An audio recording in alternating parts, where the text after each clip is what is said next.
तर दोस्तों ક્રિકેટ જગતના સૌથી ફાસ્ટ બોલર શોએબ અખ્તરે આજે ઇન્ટરનેટ સેન્સેશન ડોલી ચાયવાલા સાથે મુલાકાત કરી હતી. ચાયવાલાએ શોએબ અખ્તરના વખાણ કરતા વાત કરી હતી કે તેઓ ખૂબ જ સારી બોલિંગ કરતા હતા, ખૂબ જ ફાસ્ટ બોલના હતા. સાથે શોએબ અખ્તરે સચિન તેંડુલકરને પણ યાદ કર્યા હતા અને તેમની જે ક્રિકેટ કારકિર્દી હતી એને પણ યાદ કરીને ખૂબ જ વખાણ કર્યા. ક્રિકેટ ગ્રાઉન્ડમાં ડોલી ચાયવાલાની ચાયની મજા માણી હતી અને ચાયના વખાણ કર્યા હતા. ખૂબ જ જોવાલાયક છે, તો આ વિડીયો જરૂર જુઓ અને વિડીયો સારો લાગે તો ચેનલને સબસ્ક્રાઇબ કરો.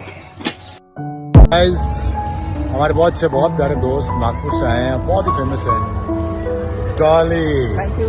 डॉली मैंने मैच देखे? हाँ जी हाँ सर, बहुत सारी मैचेस देखा सर मैंने आपकी.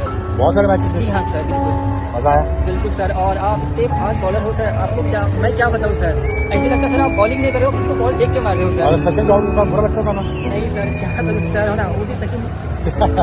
मुझे बुरा लगता था. चाय बहुत अच्छी लगी यार. बहुत मजा आया. चाय बहुत अच्छी बनाई, इनकी चाय है. Thank you Dolly. Best of luck. Love you.